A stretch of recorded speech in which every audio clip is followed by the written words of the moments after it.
in, at this point, a de facto state of war. Another homeless man started beating their heads repeatedly with a pipe with so much force that 4 of them died at the scene. The 18-year-old freshman died after being stabbed repeatedly inside Morningside Park. 46-year-old Jonathan Tedler decapitated his wife, Jennifer Schlecht, slit the throat of their 5-year-old daughter, and killed himself.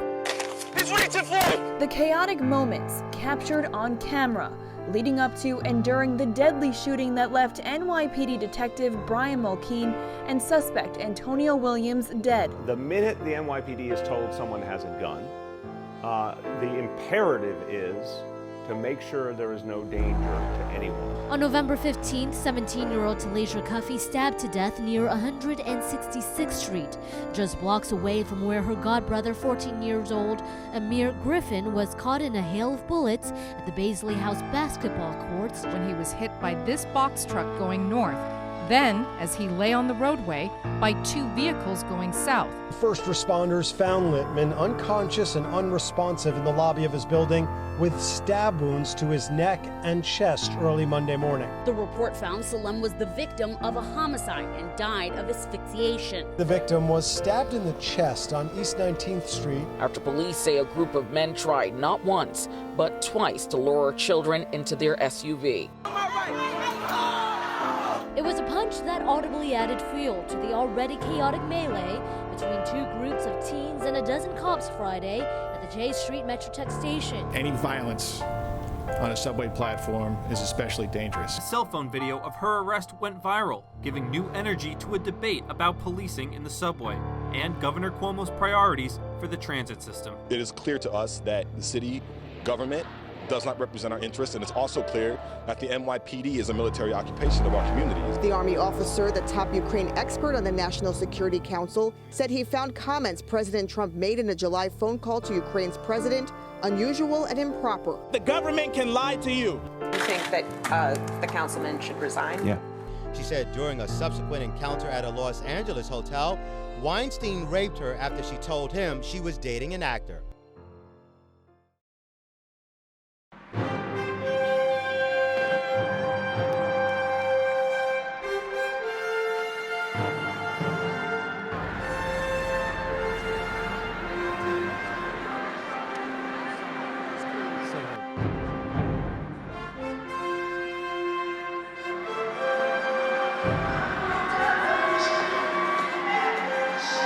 People here from all over the world. We have Austria, Brazil, Spain.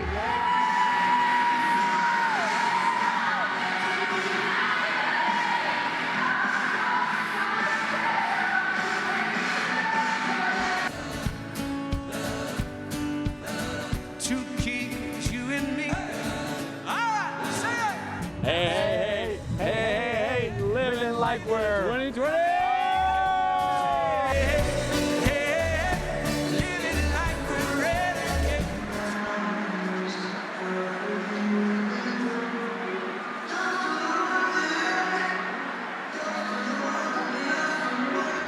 Get poppin' at Gracie Mansion? It's actually a slumber party.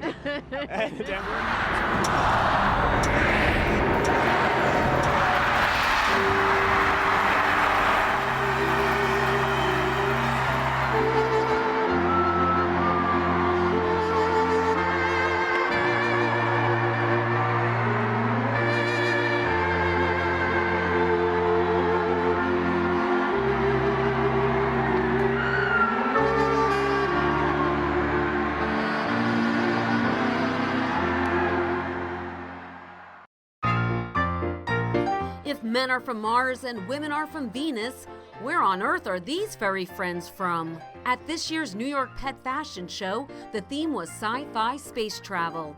So of course the looks on the animals and their humans were out of this world.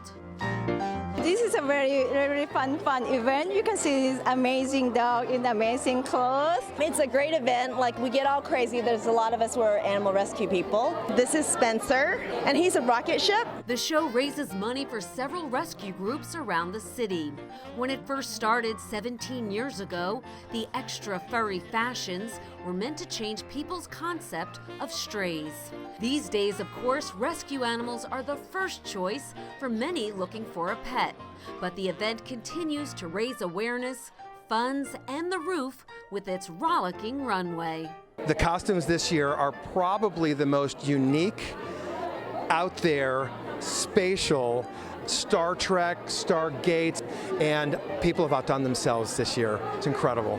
Probably better than anything that Fashion Week is doing right now. Some in the pet fashion world bring their own rescues for a strut down the catwalk, but many of these pups are up for adoption and looking for their forever home. The more those that they find homes, the more that we can go and help the others that don't have. So making people happy, right? And saving lives. What can be better? This year I'm walking with Squeaky. He's dressed up as a cyborg from the TV show Doctor Who. And I also brought my own space cadets, my kids. Squeaky and all the Martians did great.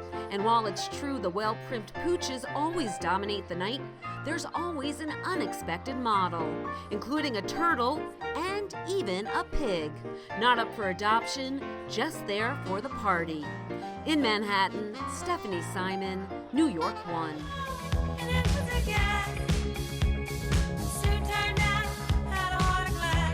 It's the unmistakable sound of Debbie Harry, singing one of Blondie's chart-topping hits.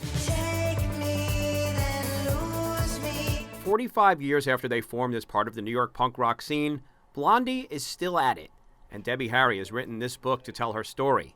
Face It, from growing up as part of the family that adopted her as an infant in Hawthorne, New Jersey, to pop stardom, a style icon, all of the highs and the lows too. I guess when I was doing it, I sort of had moments of, oh, do I have to relive this? But in a sense, the reliving it sort of gave me a little bit more closure on it. Harry talks about everything from her acting, friendships with Andy Warhol, and her relationship with Blondie co-founder Chris Stein, romantic partners for 13 years, still bandmates and dear friends. Somehow, I don't know, we're a lucky break that we found each other or, and ended up working together. Blondie may have risen from the punk rock scene, but their sound is eclectic. Punk, pop, new wave, and in the case of their hit Rapture, rap. Harry says similar to influences like the Beatles and Rolling Stones, the band explored different sounds, also inspired by the diverse city they call home. Many levels of culture and different styles, so we benefited from that, and I've always loved that. One of the cool parts of the book is a selection of the fan art sent to Harry over the years, something she says means a lot to her. You can envision people sitting at home doing this stuff and perhaps like listening to a Blondie song or looking at old artwork and being influenced by it. It's a great feeling. Just like the feeling of performing live for fans old and new who know the lyrics to every song. Right? It's kind of amazing, isn't it? I guess it's some kind of brainwashing. I had to ask if she had any favorites from the Blondie catalog that she particularly likes performing. For, pure enjoyment and excitement, it's probably some of the newer material.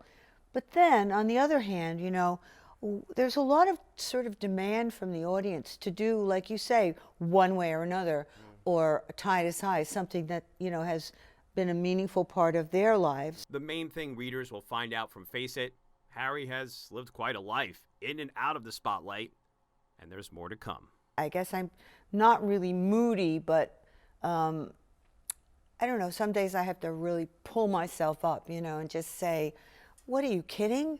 Look what's happened to you. You had a life that you never expected to have, and it's really been so full and so rich.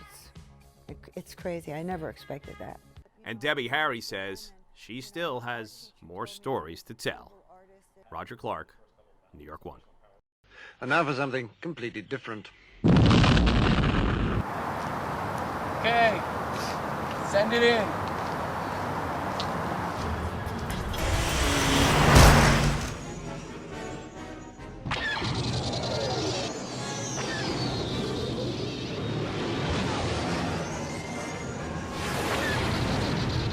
shows the South Asian population in every city assembly district, with dark blue representing the heaviest portions.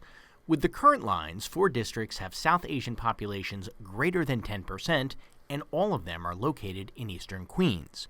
District 24 has 26%, District 31, 13%, District 34 also has 13%, and District 38 with 12%.